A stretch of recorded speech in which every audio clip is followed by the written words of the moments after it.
ساعت 6:30 بود. از محل کارم اومدم بیرون. همیشه می اومدم خیابون وزرا، سوار اتوبوسای فردوسی می شدم، می اومدم به سمت میدون فردوسی که دیدم اصلا اتوبوسی نیست و اومدم سر زیر پل کریم خان. اونجا سوار تاکسی شدم، گفتم بذار برم به سمت انقلاب ببینم چه خبره. رفتم سر نزدیک پارک لاله، سر خیابون 16 آذر تو تاکسی بودم که این آقا گفت من از این پشت میرم. گفتم انقلاب میخوام برم. اینا دیدم ماشینا نمیتونه حرکت نمیدن، همه رو پیاده میکنن. منم پیاده شدم.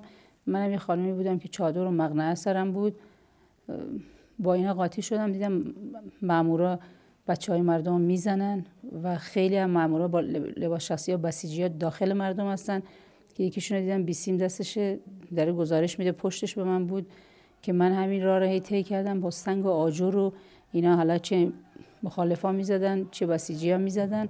ایستگاه BRT یه ایستگاه خیلی به اندازه چیزی بوده، شاید 20 متر این ایستگاه، بیشتر هم شاید باشه.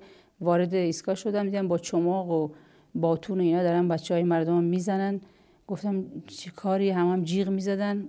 البته با اینا شعارم میدادن، دانشجو میمیری از ذلت نمیپذیرد. همینجور که داشتن شعار میدادن من اومدم از ایستگاه بیرون، یعنی اومدم پایین. دیدم داخلش خیلی شلوغ نمیشه. یه پسری بود یه دوربین فیلم برداری گذاشته بود، داشت مأمور بود ولی لباس شخصی بود، داشت فیلم میگرفت.